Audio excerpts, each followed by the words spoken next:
Welcome back, my friends, to the sweet spot where IT leaders share their insights with other leaders and others that want to lead. My name is Carlos Vargas, and as every week, I'm here with my two co-hosts, Howard Holton and Paul Lewis.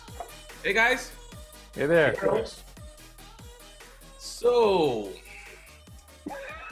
stories. What make a good story? I am always up for a story. I love campfire stories, stories with the family. What type of stories are we talking today? So I don't know if you guys are familiar with the comedian Patrice O'Neal. Yes. Patrice passed away a few years ago, and I was watching some of his videos. And Patrice O'Neal does a whole bit on storytelling. And the premise of his storytelling bit is women can't tell stories. And he tells the story of his girlfriend trying to tell a story. And she's like, you won't believe what happened today. I was out with my girlfriends and you know, Clara, right? Clara, she's the little blonde that we went to her wedding and her husband does this. And she had those shoes on at the wedding, and Patrice is like, none of this is working for me. None of this makes any sense. I don't understand. Are you telling the story of the wedding? Are you telling what happened today? Like, now I regret saying, no, dear, what happened today? You know what I mean? Right. And I think we all know people who really don't understand how to tell a story. And I think it comes from a place of not understanding the value of storytelling. And the easiest way now to sum it up is telling jokes, right? Every single joke is based on the premise of a story. A guy walks into a bar. That's the lead into a story. Right. Right? If you've never been into a bar before, never seen the inside of a bar, never watched television to know what a bar should look like, this joke probably isn't going to work. Right? And if you just said, I have a friend, his name's Curtis. I really like Curtis, exceptionally intelligent guy. His idea of a crossword puzzle is college level calculus, right? I see. Super smart. And Curtis comes into the office one morning and he says, hey, I got this great joke. My grandson told me this joke. He says, all right, so there's a train in Cleveland and there's a train in Pittsburgh. Where do they bury the survivors?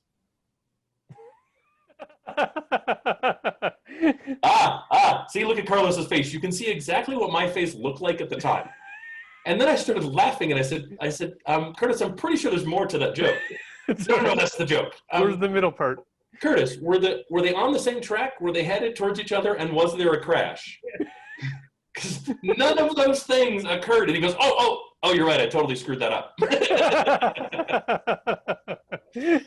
And the best part about that is I just told a story about someone else's inability to tell a story that actually had the elements of a story.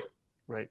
It had a premise, it had a purpose, right? And it had a goal, right? And it showed something not common. It went a direction you didn't expect, and it revealed something about the human condition, right? Basically that some people are really bad at telling jokes, right? So if we think about a story, why do stories work?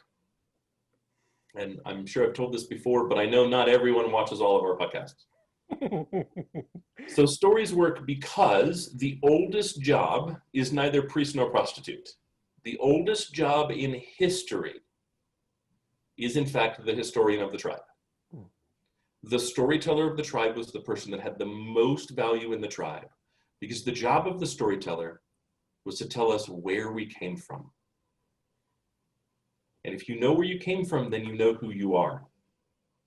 You know your purpose, you know your goal. The job of the storyteller is to tell that story to everyone, and to tell it the same way his or her storyteller told it to them. Now, the beauty of that is you can't change history. You can change the future to not repeat the mistakes of the past, but you can't go back in time and change history. And so what we learned to take the stories of the storyteller and retell them precisely. You cannot retell a story precisely if you are critical about the story. Right. Right? The god of Apollo every morning right? Leashes up his horses, attaches them to his chariot, lassos the sun and pulls it across the sky. That's the story, right? A critical thinker would go, excuse me? I see 1,000 problems with that. No matter how far we travel, the sun is still in the sky, therefore the sun must be enormous. How big is this god of war, right? Like, it takes all day to pull the sun across the sky. Does he do anything else, or is he only available at night to fight war? Right? Like there's 1,000 things that 1,000 different people would say to be critical about that story, and yet that story was enduring for thousands of years. And in those thousands of years, what's happened is the human brain has created neural pathways that hear the sounds of a story. We're very, very good at recognizing a story. And we do what my two co-hosts are doing right now, and that is we shut up and we listen. Right? The brain instantly goes, ooh, it's a story. I'm interested. Can I have some popcorn and a Coke? Right? And we go into a fugue state and we just listen. We just consume. And that is, in fact, the power of a story. But the other thing that we do is we remember. The easiest way to get someone to remember something is to frame it as a story. Right? So you have the two benefits. No matter what you're doing, you've done two things. One, you've made people be quiet and listen, which is the goal of, presenting something. And two, you've made them remember things about what you're telling them at a higher rate than they otherwise would, and they don't have to take notes. So, Paul, why does that matter in your day-to-day life? Good question.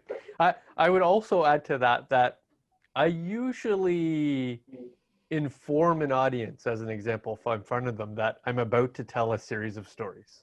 Because I want them in the mindset of leaning forward. I want to hear more about the stories you're about to tell versus the slides I'm going to go through, or the visuals you're about to see, or the products that I might mention. That is not interesting. But if they're sitting up there thinking, okay, I'm going to be entertained, I'm going to learn something, I'm going to hear a couple, three things that I probably could repeat, because stories are easier to repeat than visuals. I need them to be prepared for that. And then you actually have to deliver on that. You can't then now present something that's a series of slides. You need to present a long story with a series of shorter stories, right? To say, I'm going to move along my point by jutting out to this other side story to deliver on it. I see it as an application of what my personal stories might need to look like. Like, I have two stories I use most often, which are based on the same cousin Derek, I like to call him. So cousin Derek and I get into a lot of mischief when we're together. We're about the same age, but we've traveled the world together. One of the places we've been to is UK, and this was for Derek's sister's wedding, which was fun and amazing. We really didn't think she was going to get married, in fairness, but we were on our own for one of the evenings. It was about 5 o'clock-ish, and we were looking for something to do. We were in the middle of Cheddar. I don't know if you know Cheddar. It's by Weston Mar and the sea. It's about an hour away from the west coast. And we picked up in the little lodging a little map that said, "Hey, here's a quick hour walking path through the hills of UK." Hour walking path. It's only 5 o'clock. It's gonna get dark like 7, 8 o'clock. Perfect. Let's jump in on that. So we're wearing our good clothes because we have a nice dinner. We didn't think it was going to get dirty, but clearly we haven't been to UK before. We start on the path, and as we're reading through the instructions, they became less obvious. Like, it's easy to get to the first post, not easy to get to the 2 trees, not easy to the nest on the post by the cow. Because guess what? Cows move. It was less obvious that it was John Henry's farm, and John Henry has a new son, and of course, none of these were roads or paths. In fact, nobody's ever walked this before, apparently, because we were going up and over stiles constantly from field to field, and we were slightly off our timing. Because more like 5:25, it was getting dark. Well into the hour, we had to walk. So at about 6 o'clock, when my guess is we were about halfway done of this hour walk. No light other than the moon. Like, we didn't have phones for a flashlight. Clearly couldn't read the placard anymore. In the middle of a random field, our only choice at that point was to find the next farm, walk down its aisle to the street, and best guess which direction to walk. We started walking down the street, hoping we weren't going to get hit by cars. And of course, we were in England, so we were on the wrong side of the street, scaring the bejesus out of us as cars whizzed by us on the side that we were walking on, within inches of us walking. Of course, as you'll remember, we're still wearing our church clothes, now mud up to our knees. We eventually made it 2.5 hours later back to the lodging, and we were significantly late for this event. So did you walk up to the little kiosk that had all the maps, grab all of those things and just throw them in the trash? Or were you too Canadian for that? This was like an Airbnb, right? It was on somebody else's farm, and they just had that laminated placard that was a good 3 feet tall, right? I was holding this with me this entire time. So the very next summer, the very same cousin, we were at the campsite in northern Canada, and there's a family campsite. We go there every year, and it's a sort of Thanksgiving tradition, Canadian Thanksgiving versus American Thanksgiving. And the only thing that is there is a wood stove and running water. Nothing, no electricity. There's nothing else. Right? You hunt what you eat. And because we are the two boys out of a relatively large family of girls, they got the bedrooms and we got the couches. And of course, the couches is where most of the dead people died, right? So most of the uncles and aunts who have ever died coming to this is there. So they're known as the dead people couches. And of course, when you get there, you have to sweep away the mouse and rat trappings before you lay down. But one evening, it got incredibly hot. Like, it was like just boiling hot, and I had to strip down my covers, and Derek, who's right beside me, like on kitty corner to me, stripped down his, and we're like, what? Why is it so, it's not normally this hot? And we look over, this big furnace, this big wooden furnace is now glowing white, not red, glowing white. And I swear to you, it was breathing. I swear to you, it was breathing. And of course, what did we do immediately? We GTFO'd. we got our boots on. We walked right into the cabin. We sat outside chatting about how ugly it would be if that blew up, not thinking about the rest of the family that were in fact still in there. He quickly ran in, opened up the airflow, so it started to get a little cooler in there. As the temperature reduced, we thought it was fine. We went back to sleep. We didn't tell anybody till the next morning.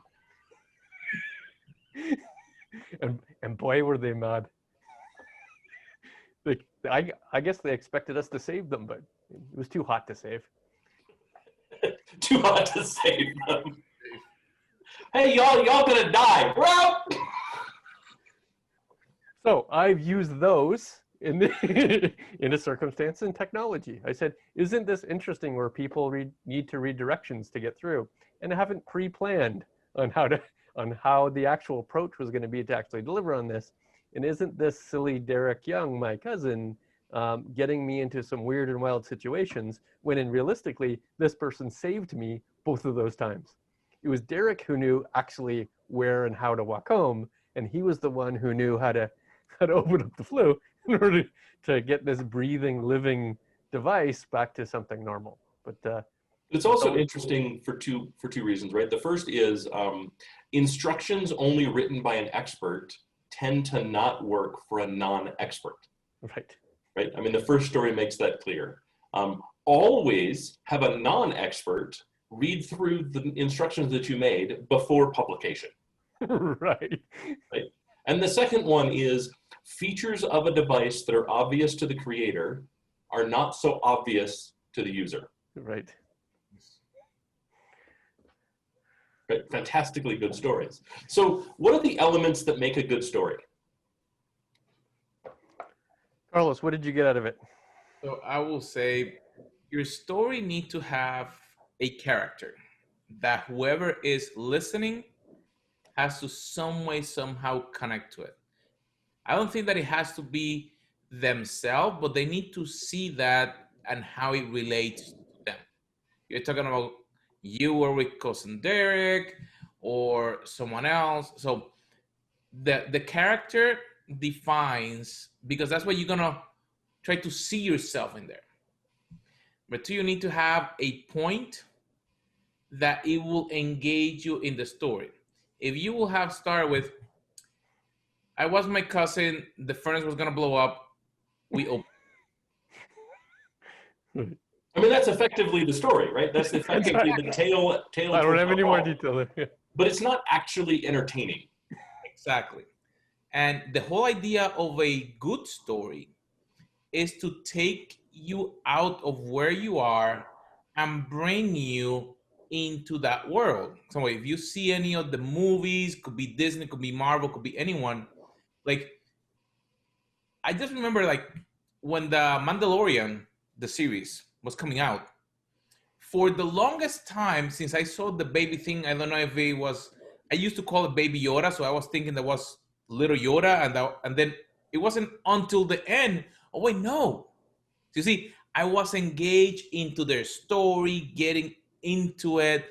Then my wife saw it and she wanted to buy one. I'm like, what the heck? You don't like any of these? Oh yeah, I like it. So then she got into the story.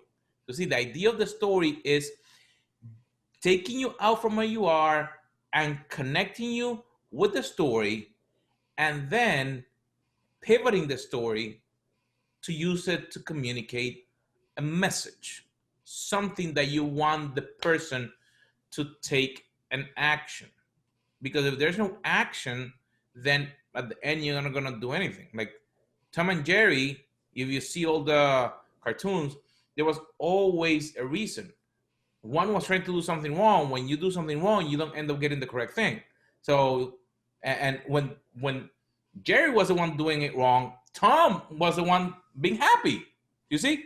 So that was their story. So there's always has to be a point connected to the story. If there's no point, then the story not going to help you for anything. There also has to be a perspective. It's interesting that you bring up Tom and Jerry, because I saw an interesting perspective on Tom and Jerry.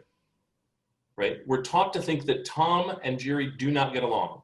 Mm-hmm. But what if Tom and Jerry are in fact best friends? Mm-hmm. And the reason Tom acts on Jerry the way he does is because if he doesn't try to capture, if he doesn't try to capture the mouse, then the homeowner is going to think this is a terrible cat and replace him with another cat that will kill Jerry. Right. Right? Like it changes how you watch Tom and Jerry then. Then you understand why Tom never really catches Jerry. Because they're in fact friends, and this is all a show they put on for the homeowner. But that brings us to one of the most important points of storytelling. You must have and show a perspective. Mm. Right? If there's no perspective, then there's no story. And the perspective has to be the perspective you want the listener to see, hear, and understand. Right. It also must contain elements of entertainment, and the best way to do that is to put yourself in the story. Right. It's infinitely harder to engage an audience if you're the hero of the story. Instead, make the hero someone that you look at, because then they can see themselves as that hero with you describing them. Right. Right. So those are some kind of good tips. If you put yourself in the story, be prepared to be self-deprecating. It makes the story much, much better because no one is perfect. Right. And then they get the option to either go, okay, I can see myself doing that. Ha ha ha, that's funny. Or I would have done it a different way, and ha ha ha, this is still funny. Right. Right. If you can't laugh at yourself, you're going to have trouble telling stories. So learn to laugh at yourself. The best way I came up with to do that is I started telling jokes that never had a first person perspective as though they were mine. I started putting myself as the butt of the joke. Right. Right. And it's amazing how much a story changes when you do that, how much a joke changes when you do that. All right. So there's this one time I'm in Las Vegas and I decided I'm going to go visit a brothel. I've never been to a brothel. That's not something that I would do. And yet when I tell the joke to people who know me, who know that that's not my personality type, they immediately hear the beginning of a story and they just leap in. Right. And they go, okay, cool. Howard apparently went to a brothel this one time. It's a joke. It's totally made up. And the story generally is a guy goes to a brothel. Right. But that doesn't work. That's not nearly as funny. And yet it's hilarious all of a sudden when I put myself in the joke. Right? So try to, like, when you're trying to develop how to tell a story, take things that you've heard other people say and just learn to retell them. So what's an example you've done in a business setting? Tell us a story that you have frequently told that falls into those categories. I tell a lot of stories. That is true. I tell a tremendous amount of stories. I don't even know that, like, my stories aren't as well rehearsed as yours that I use in a business setting. But I tell a ton of stories. I like the story of Uber, of digital transformation. I don't put myself in it, right? But the value to telling the story of Uber is everyone knows Uber. And so everyone in the audience has an experience with Uber. And so it makes it really easy to translate that story. Right? And so that's kind of the other thing. I think we tend to stray away from those a little too much in business. Like, we tend to stray towards, I want to find that obscure client story that I can tell, when in fact, it actually makes it harder, not easier. Right? Self-identification in a story is paramount. If I'm describing the inner workings of a Cessna, and the only experience anyone in the audience has with flying is the 747 that brought them to the conference, it's not going to have the same value. Right. Right? Cessna isn't in and of itself self-identifying. Right? That goes over far better in a group of private pilots. Right. So when I talk about something like digital transformation, pick a huge company and tell your take on their digital transformation. Even if you've heard it and you didn't create some of the story, change it so that it is yours. You must be confident in the story you tell. Right? Were you guys bored with the Patrice O'Neill story that I told? Nope. No, you cooked us in. But it's obviously not my story. Like, I even go into it saying Patrice O'Neill is a comedian and this was a joke he told. Right. But I made it mine by talking about why I was watching Patrice O'Neill. Right. Right? Like, so you don't have to be part of the story. It's going to be great if you are, but talk about, I'll tell you the Uber story. So Uber is hugely transformational. And the reason Uber is hugely transformational is they fundamentally understand the definition of digital transformation. The definition of digital transformation is to change your company to deliver your products in the way your customers wish to receive them. And the wish is the most important part because, much like Dr. House says, the user always lies. And I don't mean they do it on purpose. I just mean they don't actually think about the thing that they wish they could have got from a service. If you would have interviewed 10,000 people exiting New York City taxi cabs and say, hey, if you could change something about your ride, what would you change? You would have received one of three answers. One, I didn't understand the driver and the driver didn't understand me. Two, every time that taxi cab hit a bump, I thought I was going to break my spine. And three, I think I sat in either vomit or urine. Right. The fact is, Uber didn't go out of their way to fix any of those three things. Right? Uber started with what is the reason you get a cab to begin with? I get a cab because I have to be somewhere. Okay, cool. So let's tell you when you're going to get there. That's the reason I get a cab. I have a destination in mind. Right. Two, how about we tell you how much it's going to cost? Because the black box of the cab is at least anxiety-filled, if not flat out terrifying. Did I just step into a 3-minute ride or a $300 or $3 ride or a $300 ride? And then third, it's really frustrating to have somewhere to be, to have the anxiety of when I'm going to get there, plus the anxiety of how much it's going to cost, and then have to stand out on the street corner and wave like a madman, hoping someone with a light will stop and pick you up. So let's tell you exactly where your car will be and what your car will look like. Those are the only things they set out to solve. Let's be honest, the reason Uber uses nicer cars is because they couldn't afford to fund a fleet of 1 million cars. So they use someone else's, right? So that's the story of Uber and digital transformation. And at no point, at no point did I make it up. It's not my story, it's Uber's story. Right. Right? But if you heard Uber talk about it, they would tell it very differently. Mm-hmm. Right? I used my perspective on a cab for the example about the 3 things you would have got from people in cabs. I've been in a lot of cabs, we all joke about it. And Right. those 3 things are designed to be funny. And anyone that's been in a cab has at least one of those that they can check off.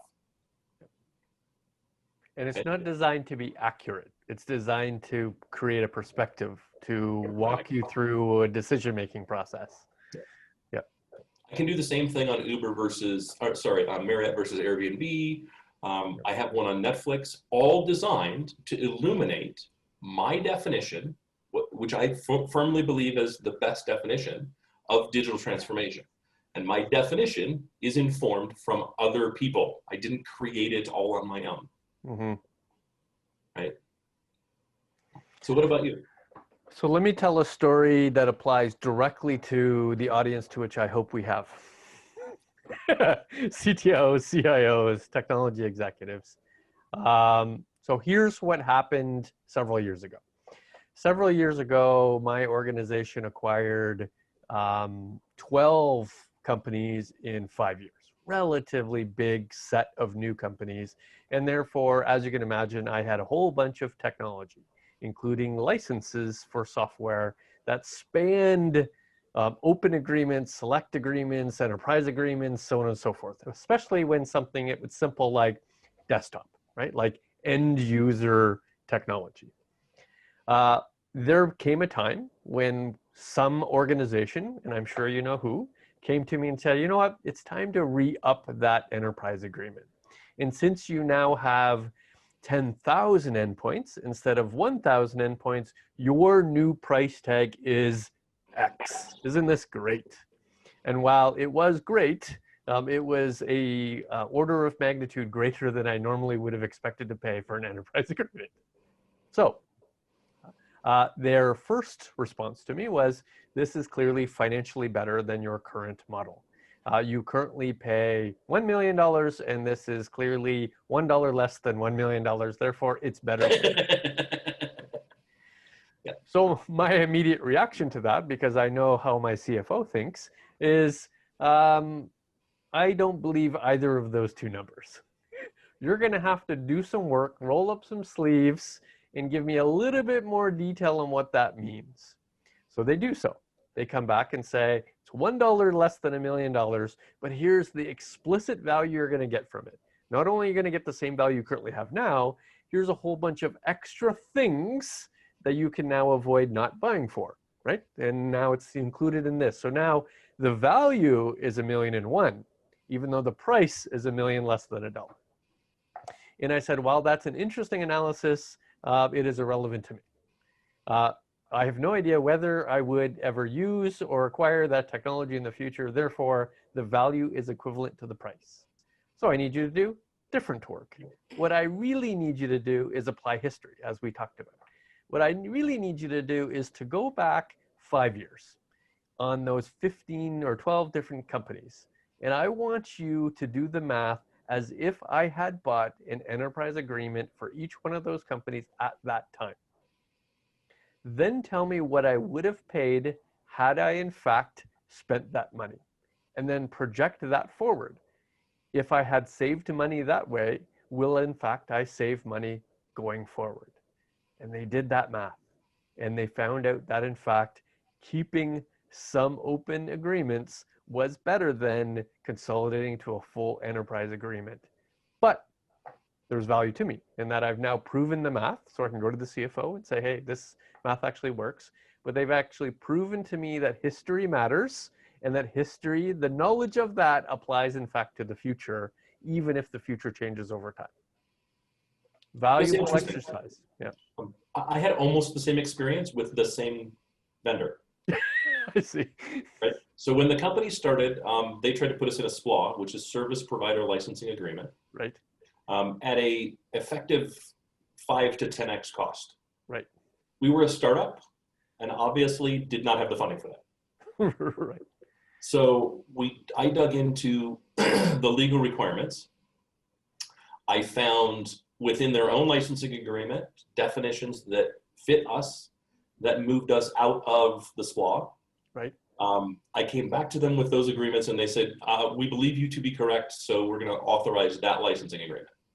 Perfect. Right, at a tremendous cost savings. Perfect. 8 years later, they came to us and said, hey, here's your bill for 8 years of being a SPLA without being properly licensed. You either will do this or, we're going to shut you down. Right. You have no choice. To wit, I said, no. And they said, you have to. And I said, great, show me in your actual legal document where I'm violating your license agreement. Right. They point to a website. I don't think you understand what I asked for. That's right. Show me in your legal document, the contract between you and me, where I violated the license agreement. Right. Point to the website. Okay, let me inform you using history. Here you go. Right. Here's the document I signed. Yeah. Oh, crap. Whoever gave you this was wrong. That is not my problem. Right. So again, show me where I'm violating the license agreement. Right. So we go round and round, and if anybody understands, a SPLA is a monthly agreement, right? Every month you pay. So for me, I know I'm not paying penalties. It's their mistake. If it's their mistake, not mine, I'm not paying penalties. You're gonna have to eat it. Second, every month that they argue with me, there's no status change. Right. I'm also never going to go backwards and say, well, due to your inaction, I have to pay that. No. It's not my inaction that's causing this, rather your inability to find information that should be easy for you to find. Right. So you want to take a guess how long I was able to put off becoming a SPLA? Not the 8 years, but from the 8 years moving forward? 18 months. 14. 14 months. Nice. It was 14 months later that they finally were able to go, okay, so we figured out where it is. Here's the legal document. The date that it changed was well after the 8 years ago. Right. And sorry, but under the new definition, you are in fact a SPLA. Right. And so I saved the total savings to the company was more than our first 3 years of revenue combined. Nice. So from that point forward, you paid SPLA. From that point forward, not only did I pay a SPLA, but I actually figured out how to make the SPLA work out so that we paid less than I was previously under my enterprise agreement. Nice. Like I did a bunch of consolidation. I did a bunch of kind of internal math. I kind of, was able to say, really kind of double down on making sure my documentation was perfect and that my enablements were set exactly correct. Like it wasn't like the SPLA was cheaper, right? It was all of a sudden I was able to go, well, if we're under a different licensing agreement and this is what we need to do, then we can double click on that and go, let's make sure all of our enablements are set correctly. Let's make sure all of our permissions are set correctly. Let's make sure things are running where they're supposed to, how they're supposed to, because now we're going to pay for it. And it ended up being a tremendous net positive, even if my CFO looked at it and went, what in the holy heck is going on? So it's very interesting because I had something similar with, I think, that same company. In our case, we had locations all around the US, and in the original agreement, they signed that any PC that was used on a training center and any server that was development did not have to pay a license. Right. So they actually have set up training centers, locations in each of, when I was working for the company, and we had a big thing, and they tried to do a renegotiation like that, and they were coming with a bill similarly. And we actually have to go back on the history to be able to show. And at that time, nobody understood why those training centers were set up originally, and they were trying to cut them down. And when we look at the whole history of everything that was happening, it was, no, let's leave the training centers in there because those are supporting the rest. So what's very interesting, like you said, the story and how it connects for the purpose. Because when then you share that story with someone else, they can understand what is the benefit, and then it changed their perspective. So when we share the story, what happened, and everything, then they were like, okay, we need to sit down and understand the whole idea. So back in the single digit 2000s, I don't remember the exact year, I got invited to a relatively rare Microsoft program that had the worst name in history. Absolutely the worst. It's an embarrassing name, and they put it on everything. It was the Microsoft Delta Force Ranger program. Delta Force Ranger. Yeah. And the theory was they would invite 200 people from around the world that were hardcore engineers to come up and sit with the product managers for each of the Server 2008 core products. Yeah. And really kind of dig in, like really kind of get in the weeds and create a series of technical resources within their partner community that really understood the how and why to this stuff. And you got a half day with each of the program managers individually. Worst name. They gave us a Zune that had the logo on the back. They gave us like a free Zune. A Scott, a Scott. I think I used it 2 times. A Scott E-vest that had the logo right here, right? Otherwise, a great little like sweater jacket thing, but you really didn't want to have to explain what the hell that logo was. There were 2 that I remember very, very well. One of my tech heroes is Mark Ruzinovich. And Mark Ruzinovich was famous for creating a series of tools called sys internals. I guarantee the technical people in the audience are still using some of these tools today if they've ever seen them. If you've never seen them, go check it out. Anyways, Microsoft acquired sys internals, and as part of that, moved Mark Ruzinovich around to kind of wherever he wanted to be. Exceptionally intelligent guy, and he was the head of the kernel team for the Server 2008 products, and then moved to the Azure team when the Azure team was first being created. So getting to listen to him was fantastic. Being able to ask questions and like feel like I belonged in the room is one of the highlights of my career. However, that's not where I'm going with this story. It was the most work you could do in a week. Like it was an intense series of just bombarding you with information, bombarding you with knowledge, trying to really upscale and up-level you using the most pressure possible in a room. Luckily, there was free Mountain Dew and Dr. Pepper everywhere. Nice. The last day, we are all completely wiped. We are just toast. I don't remember what the first session was of the last day, right? But that's half the day. Right. The second session, I remember exceptionally well because it was the only session where people groaned and literally fell asleep at their desks. Jeez. It was the licensing session. Right. Microsoft compliance and licensing. So this guy comes in the room and just think for a second, like who would you make the program director for licensing and what would that person look like? It was a guy. What would that person look like? So keep that vision in your mind because it's probably pretty close. Okay. Right? He looks like the grandfather of an accountant disappointed that someone would choose something as interesting as accounting to go into. Right. Okay. So he comes in full on monotone. You don't have to wonder why people fall asleep. Right? Everybody else is like, oh. Right? The guy comes in the room and I go, oh, licensing? And I lean forward in my desk. I turn to a new page and I start making notes. If you took the entire rest of the week and counted all of the notes, I made that many notes in the compliance and licensing. Wow. Now, I have a particular fascination for the law. I don't expect other people to do that. What I will say is that 1.5 day has saved organizations that I've worked for more than $15 million since that day.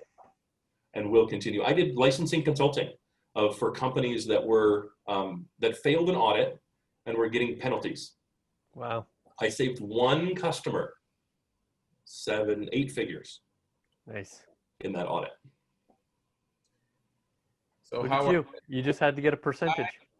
It's very similar because that is the Ranger program, and I went on 2013 and 2015. They still have someone doing that session, and almost everyone falls asleep. Because they take it after you've been there for, now the program, it was three weeks, and they put it almost at the end. Yeah, I'd love to do it again. I really would. I had a ton of fun. I learned more in that week than any other single week in anything that I've done. It was really fantastic. The most popular sessions other than the top 10 at Gartner Symposium is the licensing sessions. How to get more out of IBM, Microsoft, Dell, so on and so forth. Yeah. How to get more out of Oracle. Hire good attorneys. Oracle's the big one. So, well, this was great. Lots of good stories. Stories are great. So for each one that is listening, remember, it's better to communicate your ideas with a story than just with plain figures and features. It doesn't connect. You have heard different stories, and when you connect with your team, if you tell them a story and they learn to tell the story, then they will connect with your customers, internal or external, and that will benefit you because they will remember what you said to them with the story. They're not gonna remember just all the other details. So the story is the key. As always, make sure that you share, you subscribe, and we'll see you on our next episode.